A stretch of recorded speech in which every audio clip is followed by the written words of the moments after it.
त्योहार के दिनों में ऑनलाइन खरीदारी करने वाले हो जाए सावधान। वसंत विहार थाने में एक साइबर क्राइम का मामला सामने आया है, जिसमें आरोप है कि फ्लिपकार्ट के डिलीवरी बॉय ने चीटिंग करके एक व्यक्ति के अकाउंट से लगभग 50,000 रुपए उड़ा लिए।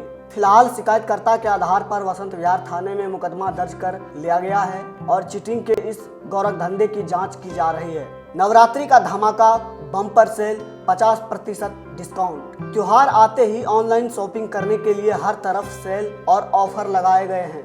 अगर आपको भी ऑनलाइन शॉपिंग करनी है तो इस खबर को जरूर देखें और सतर्क हो जाएं, क्योंकि कंपनी के डिलीवरी बॉय कहीं आपको भी हजारों का चूना ना लगा दे। हैरान कर देने वाली ऐसी वारदात दक्षिणी दिल्ली के पौष इलाके वसंत विहार में हुई है। चीटिंग पर इस गौरव धंधे की पूरी कहानी हम आपको सिलसिलेवार तरीके से बताते हैं। इस शख्स का नाम है सरोज कुमार यादव। वसंत विहार की एक कोठी में यह रहते हैं और वही काम भी करते हैं। सितंबर के महीने में फ्लिपकार्ट से इन्होंने 2 सामान की अलग अलग शॉपिंग की थी। दोनों ही सामान इनको पसंद नहीं था, लिहाजा इन्होंने फ्लिपकार्ट पर उसे एक्सचेंज करने के लिए रिक्वेस्ट डाला। रिक्वेस्ट डालने के बाद सरोज कुमार यादव के पास फ्लिपकार्ट का डिलीवरी बॉय आता है और उससे एक सामान वापस मांगता है। पीड़िता ने कहा कि उन्होंने सामान को रिटर्न करने का रिक्वेस्ट नहीं किया था, लेकिन डिलीवरी बॉय ने बहला फुसला कर कहा कि आपका एक ऑर्डर रिटर्न होगा और पैसा आपके अकाउंट में आ जाएगा। जबकि पीड़ित ने कहा कि जब मेरा अकाउंट डिटेल फ्लिपकार्ट के पास नहीं है तो पैसा वापस कैसे आएगा। ऐसे में उसकी डिलीवरी बॉय ने बहला फुसला कर कहा कि अगर आपके पास पैसा नहीं आएगा तो आप मुझे कॉल कर लीजिएगा। फिर उसके बाद वह एक ऑर्डर लेकर वहां से चला गया।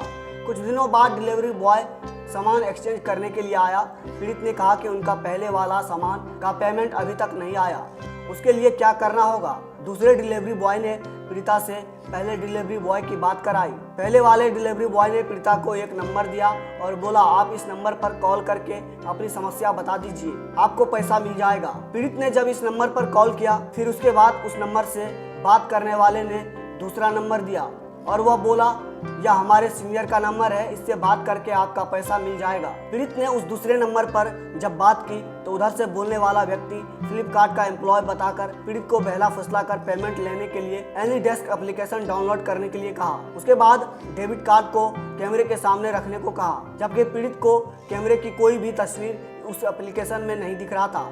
लेकिन सामने वाले के पास पीड़ित के कार्ड का सारा डिटेल चला गया और कुछ ही देर में पीड़ित के अकाउंट से लगभग 40,000 रुपए गायब हो गया और उसके फिर थोड़ी देर बाद लगभग 10,000 गायब हो गया। अगर आप ऑनलाइन शॉपिंग करते हैं तो ऐसे में आपको सावधान जरूर होना चाहिए। मेरा नाम सरोज कुमार यादव है। सरोज जी, आप कहाँ पे रहते हैं?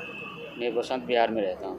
ठीक है, आपके साथ क्या चीटिंग हुआ है? मेरे साथ चीटिंग हुआ है सर, फ्लिपकार्ट के डिलीवरी बॉय के द्वारा चीटिंग हुआ है। जो मैंने सामान मंगाया था उस सामान को मैंने एक्सचेंज किया था। 2 सामान मंगाया था, दोनों एक्सचेंज किया था।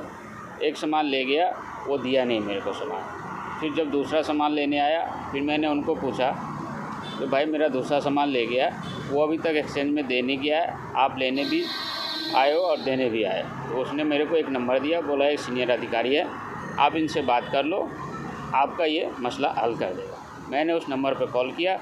जैसे कॉल किया उसने बोला मेरा सीनियर अधिकारी आपसे बात करेंगे। दूसरा कॉल आया, उस कॉल के जरिए उन्होंने मेरे को समझाया, जो आप फ्लिपकार्ट में पैसे ऐसे दिया जाता है, जो पहले अकाउंट में दिया जाता था अब अकाउंट में नहीं दिया जा रहा है, आप ये एनी डेस्क डाउनलोड कीजिए, उसके ज़रिए आपको अकाउंट में पैसे आ जाए। मैंने उनको ये डाउनलोड किया और मेरे से अकाउंट नंबर लिया, कार्ड के डिटेल लिया, उसी के दरमियान उनसे पैसे मेरा अकाउंट से काट लिया।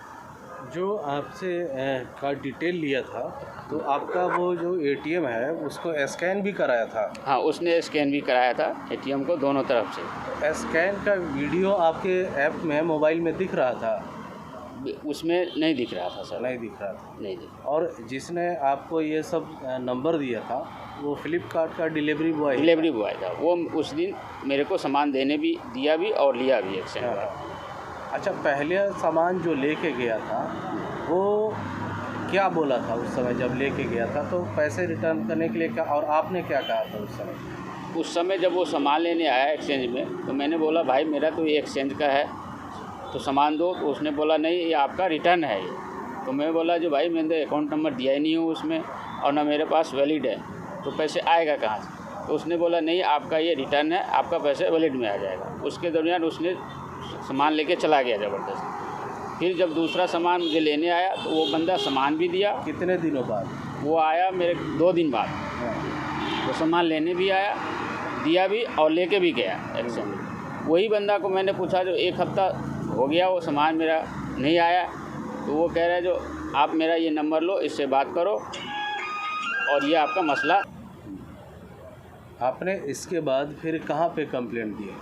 मैंने इसके बाद साइबर क्राइम में कंप्लेंट किया, ऑनलाइन किया कंप्लेंट, वहाँ पे एफआईआर वहाँ पे भी दर्ज करवाया। तो आपको क्या लगता है ये जो सारा आपके साथ फॉर्जरी हुई है, इसमें कौन इन्वॉल्व है, आपको क्या लगता है? मुझे लगता है इसमें फ्लिपकार्ट का डिलीवरी बॉय इन्वॉल्व है, क्योंकि उन्हीं के ज़रिए मेरे को ये फ्रॉड हुआ।